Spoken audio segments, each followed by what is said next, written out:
Selamat pagi, perkenalkan nama saya Nilu Sutra Praika Anita Apsari, kelas 10 OTKP 1, nomor absen 23. Hari ini saya akan menjelaskan tentang menerapkan persyaratan personil administrasi. Pengertian personil kantor. Menurut KBBI, personil kantor adalah pegawai, anak buah, atau awak, pegawai negeri, pegawai yang bekerja pada instansi pemerintah dan digaji oleh pemerintah. Pegawai swasta, pegawai yang bekerja pada perusahaan swasta atau di luar instansi pemerintah dan digaji oleh perusahaan swasta tersebut. Pegawai tetap, pegawai yang sudah diangkat resmi memiliki status pegawai dengan gaji dan tunjangan tetap, baik bekerja di instansi pemerintah maupun swasta. Dan yang terakhir, jadi dapat disimpulkan bahwa personil kantor adalah orang-orang atau karyawan atau pegawai yang menjalankan atau melayani pekerjaan-pekerjaan dalam suatu organisasi atau kantor pemerintah atau swasta untuk mencapai suatu tujuan tertentu dengan mendapat imbalan jasa berupa gaji dan tunjangan. Macam-macam personil kantor. Administrator atau petugas pelaksana administrasi adalah orang yang menentukan garis-garis besar kebijakan dan tujuan yang harus dijalankan oleh kantor sebagai pedoman dalam melaksanakan kegiatan untuk mencapai tujuan yang telah ditetapkan. Manajer adalah orang yang memimpin pelaksanaan kerja, menggerakkan orang lain atau para staf, mengelola dan menggunakan uang, peralatan, sarana dan prasarana kantor untuk mencapai tujuan yang telah ditetapkan. Staf atau pembantu ahli adalah para tenaga ahli yang karena kecakapan dan kemampuan dalam bidangnya bertugas membantu administrator dan manajer dalam melaksanakan pekerjaan-pekerjaan kantor. Worker atau pegawai atau pekerja adalah para karyawan yang langsung digerakkan oleh manajer dalam melaksanakan pekerjaan-pekerjaan kantor. Tugas dan tanggung jawab personil kantor. Besar kecilnya tugas dan tanggung jawab personil tergantung jenis dan besarnya suatu organisasi atau kantor. Secara umum, tugas dan tanggung jawab personil kantor sebagai berikut.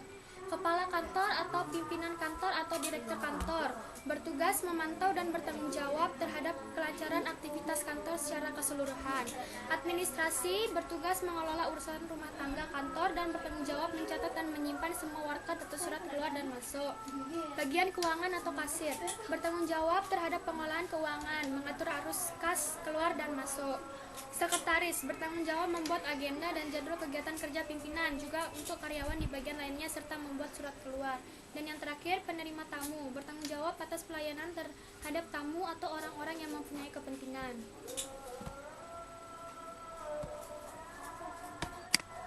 Perangkat kerja personil kantor. Umumnya, perangkat kerja yang dibutuhkan berupa meja atau kursi kerja, lemari arsip atau filing kabinet, alat tulis, kertas tulis, komputer dan mesin ketik, pesawat telepon, dan lain. Perangkat kerja yang dibutuhkan dalam membantu proses tugas-tugas administrasi adalah komputer.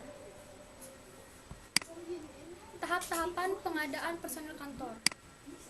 Analisis jabatan. Menurut KBBI, adalah penyelidikan terhadap suatu peristiwa atau karangan perbuatan untuk mengetahui keadaan yang sebenarnya.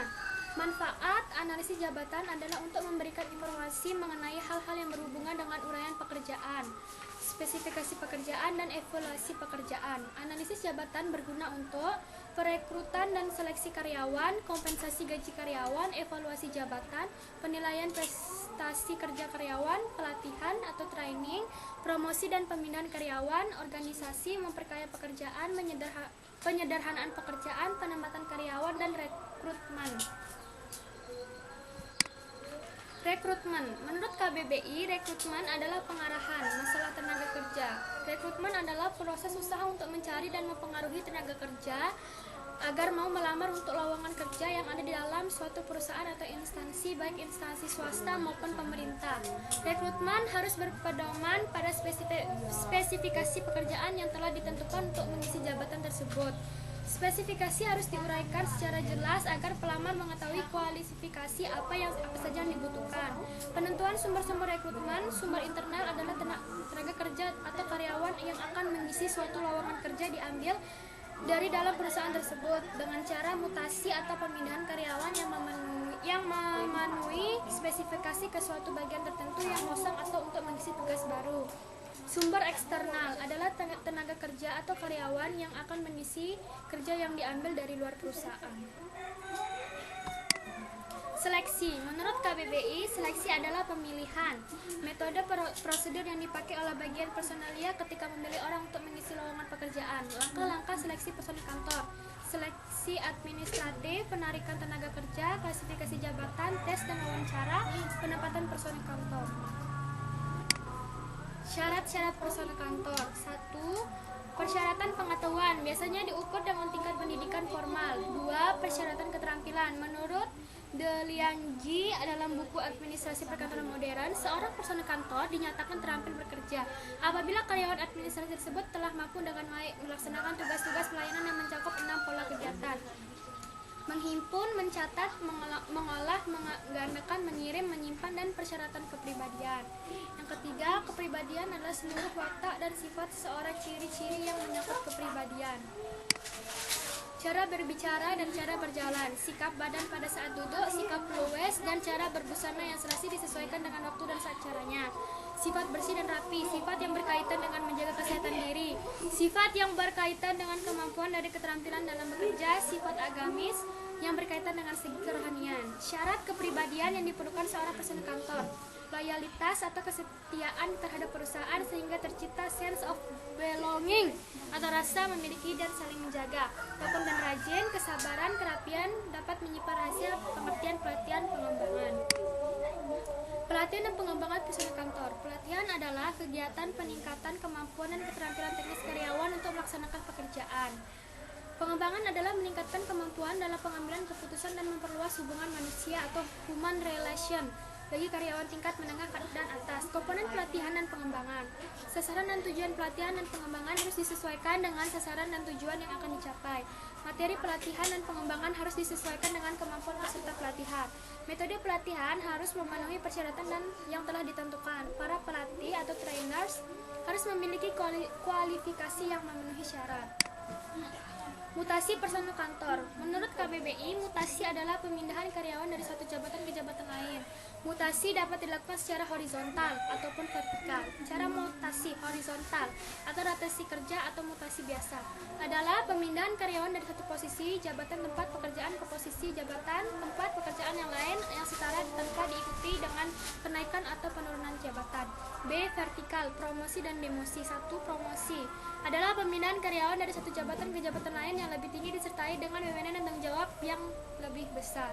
Promosi dapat juga diartikan sebagai demosi adalah pemindahan karyawan dari suatu jabatan ke jabatan lain yang lebih rendah dalam suatu organisasi, sehingga wewenang, tanggung jawab, pendapatan, dan statusnya pun tidak lebih rendah. Hal ini terjadi karena karyawan tidak mampu melaksanakan pekerjaan.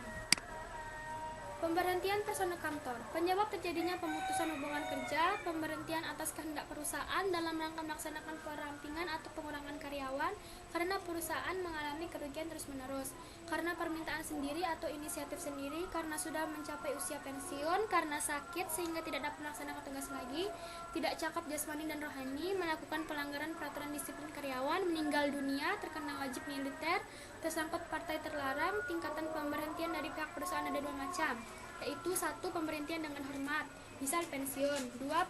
Pemberhentian dengan tidak hormat, misal karena kesalahan fatal. Pemberhentian karyawan swasta dikenal istilah PHK. Pemberhentian karyawan negeri dikenal istilah pensiun, akan menimbulkan hak bagi karyawan dan kewajiban bagi perusahaan atau instansi. Uang pesangon, uang jasa, uang ganti rugi. Mungkin itu saja materi yang bisa saya sampaikan sekarang. Saya ucapkan terima kasih.